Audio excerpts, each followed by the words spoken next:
Mga kapatid, nandito po kami ngayon nakatayo sa dulo po ng C5. Ito po ay nandito sa General Luis, papunta pong Malinta Exit. Ito po ay sakop sa Barangay Kaibiga, North Caloocan. Sa teritoryo po ito ni Sister Nida. Kaya kasama ko siya ngayon, Sister Lisel, at ganoon din naman ang inyong lingkod. So ngayon po ay gagawa kami dito, kami lang tatlo ngayon ang gagawa dito sa lugar na ito. Ang gagawin po natin ay mag house to house. Sama po nyo kami sa dalangin na tayo po ingatan sa ating pong paggawa.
Sige, tayo po ay magbabasa mula dito sa chapter 13 ng mga taga-Roma. Ang verse ay 11. Ang sabi po dito, "At ito yamang nakilala ang panahon na ngayoy kapanahunan ng magsigising kayo sa pagkakatulog, sapagkat ngayon ay lalong malapit na sa atin ang kaligtasan kaysa nang tayo'y magsisampalataya ng una." Ito po ang salita ng ating pong mahal na Diyos at ating pong purihin ang ating pong Panginoong Diyos.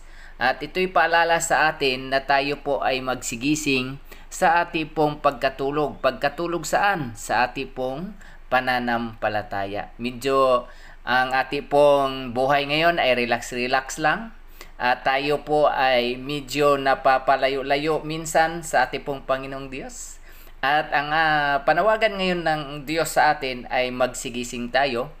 At kung loobin ng Panginoon, tayo'y tutulungan na makapanumbalik sa Kanya dahil sinabi po niya na mas malapit ngayon ang ating kaligtasan kaysa noon nang tayo ay manampalataya sa Kanya. Meaning, nasa huling mga araw na po tayo at dapat tayo ay manumbalik na sa Diyos. So ngayon po dadako po tayo sa panalangin. May kahilingan po ba? Dakilang Diyos, salamat sa inyo pong salita na ami pong naibahagi kay Aling Duri, na ang inyong salita ay nagpapaalala na kayo po ay malapit ng darating at pinapalalahanan ang bawat isa sa amin na kami ay magkaroon po ng panahon makapanumbalik sa inyo at pagbutihin namin ang aming pong mga buhay. Kaya ang aming pong dalangin sa mga oras na ito, ang salita po ninyo na aming pong naibahagi kay Aling During ay inyo pong tulungan na ito po ay lumago sa kanyang puso at ito po ang magiging instrumento na siya ay lalong magiging malapit na sa inyo at lubusang susundin ang inyo pong kalooban. Aming pong dalangin na pagpalain si Aling Duri, malayo lagi siya sa mga sakit, mga taong masama, gayon din naman sa mga trahedya at iba pang mga pahamak ng buhay. Tulungan din po siya na ang kanya pong hanap buhay ay lalo pong lumago upang lalo din po niyang maramdaman ang inyo pong pag-ibig at pagkalinga niyo sa kanya. Ingatan din po ang kanyang buhay sa lahat ng uri ng mga kasalanan. Patuloy po niyang madama ang inyo pong patnubay at pakikisama araw-araw. At ilayo siya sa anumang kaguluhan at pagsubok sa buhay. Patuloy din po niyo siya, O Diyos, pagkalooban. Patuloy rin po siyang bigyan ng mabuting kaisipan at malusog na pangatawan araw-araw. In Jesus' name we pray. Amen.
iwaksi na nang natin ang mga gawa ng kadiliman at dating isakbit ang mga sandata ng kaliwanagan.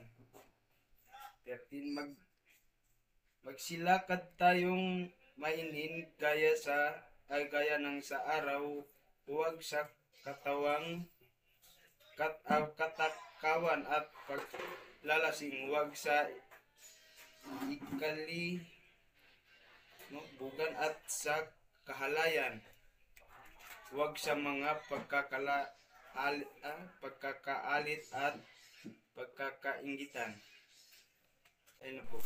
Salamat Brother Roland, talagang napakaganda ng iyong binasa. Isang palala sa bawat isa sa atin na ang sabi ng Banal na Kasulatan, tayo ay laging handa dahil malapit na ang pagparito ng ating Panginoong Diyos. Napakabuti din po ninyo at inyo kaming pinapasok at nagpicturan pa tayo, ano? At mga kapatid, salamat na tayo ay pinapasok nila. Purihin ang Diyos at yun po ang mensahe Brother Roland, paalala sa atin na tayo po ay manumbalik sa Diyos habang may pagkakataon pa, Brother Roland.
Kapatid, dito kami sa shop ni Brother, anong pangalan ni Brother?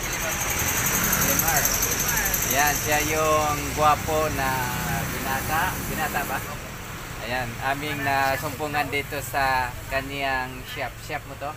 Sarili? Sa kuya niya. Ayan, ilang taon na si Brother Elimar? 19 po. Batang-bata, 19 years old. So, kami ay mamahagi nitong The 10 Commandments na pamphlet saka The Hellfire. Yan. Yan po, bago po kami manalangin, magbabasa muna kami ng isang verse. Okay lang sa'yo? Okay. Tayo po ay dadako sa pagbabasa. Ako si Brother Limar kasi malinaw ang kanyang mata. Sige, Brother Limar, pakibasa. Roma 13:11 hanggang 14. Roma 13:11 hanggang 14. Apo. At ito, yamang nakilala ng panahon na ngayon kapanahunan ng magsising kayo sa pagkakatulog. Sapagkat ngayon ay lalong malapit na sa ating kaligtasan kaysa nang tayo'y magsisampalataya ng una. Ang gabi ay totoong malalim at ang araw ay malapit na. Iwaksi nga natin ang mga gawa ng kadiliman at ating isakpat ang mga sandata ng kasalanan. Magsilakad tayo maghinhin gaya ng araw ng katagawan at paglalasing. Huwag sa kalibugan at sa kahalayan. Huwag sa mga pagkakaalit at pagkakainggitan. Kundi bugkos isugbat ninyo ang Panginoong Jesucristo at huwag ninyong paglaanan ng laman upang masunod ang mga kahalayan noon. Hanggang saan? Okay na? Okay. Thank you, Brother Elimar. Malinaw po ang sinasabi ng Biblia na binasa ni Brother Elimar na malapit na ang pagparito ng ating Panginoong Hesus at tayo'y magsigising sa ating pagkatulog. Anong yung pagkatulog na binabanggit dito sa Banal na Kasulatan? ang pagkatulog ng ating pananampalataya sa ating Panginoon. Kaya ang nais po ng Panginoon, tayo ay laging handa sa kanyang pagparito. At sinabi din niya, Brother Lemar, na kung gaano kalapit ang pagparito ng Panginoon noong unang panahon na sinabi ng unang mga tao, ay mas malapit ngayon dahil ngayon tayo nasa huling mga araw. Kaya ang advice po ng banal na kasulatan, layuan natin ang mga gawa ng laman. Ano yung mga gawa ng laman, Brother Lemar, na binanggit sa binasa mo? Paglalasing, pagkainggitan, at mga kahilayan, at ano pa? Kalibugan. So, yun ang mga salita na paalala ng Diyos sa atin. Na tayo ay magiging malinis lagi, araw-araw, malayo sa mga kasalanan, at tayo ay handa sa pagpaparito muli ng ating Panginoon. Si Brother Lemar ba ay handa ng pagparito ng ating Panginoon? Opo, handa na po. Handa na po. Amen. Praise the Lord. Kaya tayo po ay dadako sa panalangin. Sige. Panginoon naming Diyos, mapangyarihan po kayo sa lahat. Salamat po na kami nakadalaw dito sa shop ni Brother Lemar sa kuya niya. Amang banal, namin pong pinasalamatan ng inyong pong mensahe na aming pong naibahagi sa kanya ngayong oras na ito. Amang banal, ang aming dalangin, si Brother Lemar ay patuloy siya proteksyonan sa mga kapamakan ng buhay tulad po ng mga disgrasya at iba pa, mga kasalanan tulad po ng mga paglalasing at iba pa, o Diyos, na binanggit po ng banal na kasulatan. Aming dalangin na handa po siya lagi sa pagbalik ng aming Panginoon Hesus. Gayon din ang kanya pong sambahayan, mga kapatid niya, at gayon din ang kanyang mga magulang. Amang banal, kayo po ang may-ari ng buhay. Ilayo po siya sa mga sakit. Ilayo rin po siya sa mga problema. Ilayo rin po siya sa anumang pong mga pahamak ng mga buhay. Gayon din naman, o Diyos, kung siya may makaranas ng mga pagsubok sa buhay, tulungan po siya na malagpasan at maging matatag po siya ang labanan kung ano man itong mga problema na dumarating sa kanya. Gayon din sa buong pamilya nila, o Diyos. Pagpalain ang shop na ito, patuloy na bigyan ng maraming customer, patuloy din niya bigyan ng magandang serbisyo upang ang mga customer ay maibigan nilang bumalik-balik dito upang ang lahat ng kanilang pangailangan ay masuportahan. O Diyos, karunungan, patuloy pagkaloob din kay brother upang makapaglingkod siya ng ayos at tama sa kanila pong mga customer. Ito po ang aming dalangin, o Diyos, sa pangalan ng Panginoon Hesus. Amen. Thank you, Brother Lemar. Welcome muli. Ayan, dito lang po kami. Aalis na po kami, mga kapatid. Bye-bye.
Okay po, tayo po ay magbabasa mula dito sa banal na kasulatan. At ito yamang nakilala ang panahon na ngayoy kapanahonan ng magsisigising kayo sa pagkakatulog, sapagkat ngayon ay lalong malapit na sa atin ang kaligtasan kaysa nang tayo'y magsisampalataya ng una. Ang gabi ay totoong malalim at ang araw ay malapit na. Iwaksi nga natin ang mga gawa ng kadiliman at ating isakbat ang mga sandata ng kaliwanagan. Magsilakad tayong mahinhin gaya ng araw, huwag sa kalayawan o paglalasing, huwag sa kalibugan at sa kahalayan, huwag sa mga pagkakaalit at pagkakainggitan. Kundi bagkus isakbat ninyo ang Panginoong Hesukristo at huwag ninyong paglaanan ang laman upang masunod ang mga kahalayan noon. So, yan po ang mensahe ng ating pong Panginoong Diyos. So, kami po ngayon ay dadako na sa panalangin. So, pero bago po tayo dadako sa panalangin, aking po munang isamarais ang binanggit ng banal na kasulatan sa ating pong binasa. Ito po ay paalala ng ating pong Panginoong Hesus na tayo ay nasa panahon na kung saan malapit na ang pagbabalik ng ating Panginoong Hesus. At ang sabi nga po niya na kung paano tayo ay nanampalataya nung una na ang pagbabalik ng ating Panginoong Hesus ay malapit na, mas lalong malapit na ngayon dahil nandito na tayo ngayon sa huling kapanahonan. Kaya ang paalala po sa atin ay tayo po ay laging handa at layuan po natin ang mga gawa ng laman. Gayon din naman ang mga bagay na hindi mabuti sa paningin ng ating Panginoong Diyos. So, yan po ay paalala sa atin na habang tayo naghihintay sa pagparito ng ating Panginoong Hesus, tayo ay maging malayo sa mga gawa ng laman. So, binanggit po ng banal na kasulatan na ang gawa ng laman ay mga paglalasing, gayon din naman ang kalibugan, gayon din ang... Okay, tayo po ay manalangin na. Dadako po tayo sa panalangin. Mapagpalat mapangyarihan naming Diyos, salamat po na kami po ay nakarating dito sa lugar na ito at ami pong natagpuan ang ami pong mga kababayan, kapwa namin na ngayon ay gumagawa po sila ng bahay at sila po ay magkakasama. At salamat dahil sila po ay aming nadatnan na malusog, masigla at malakas ang kanila pong pangangatawan. Dalangin po namin o Diyos na silang lahat po habang sila ay gumagawa sa kanila pong ginagawang bahay, malayo po sila sa mga disgrasya at kapahamakan. Gayon din, bigyan sila lagi ng malusog at malakas upang patuloy silang makagawa ng kanila pong ginagawang bahay. Gayon din ang kanilang mga mahal sa buhay na kanila pong iniiwanan sa kanila pong mga kanya-kanyang tahanan. Sila po ay patuloy pong ingatan din po roon at malayo sa mga disgrasya din po at mga karamdaman o sakit po. Salamat po sa inyo pong pagdinig lagi sa aming pong dalangin at patuloy po namin hinihiling din na ilayo rin po silang lahat sa mga sakit at mga problema, gayon din naman sa mga kasalanan. In Jesus' name we pray, Amen.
kapatid, alam po natin na ang gawain ng ating Panginoong Diyos ay napaka-challenge po sa ating pong mga buhay. Kung saan ay marami pong tinatawagan ng Panginoong Diyos, pero kukunti po ang tumugon.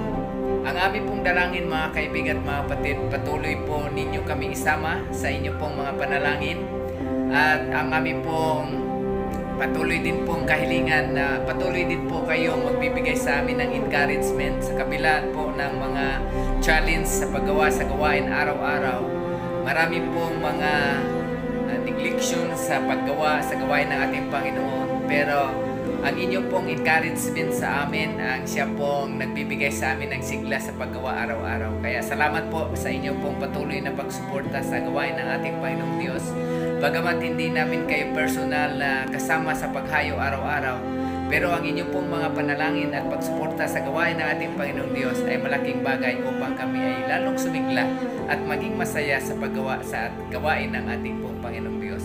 At dalangin din po natin mga mahal kong mga kapwa mananampalataya na ang lahat ng ating pong mga pinaglilingkuran na mga kapwa natin ay sila ay mahanda at makasama natin natatanggap sa pag-asa o sa pangako ng Diyos na buhay na walang hanggan. God bless sa inyong lahat mga kaibigan at mga kapatid. Ito po ang inyong lingkod, si Brother Joel Patan-Patan.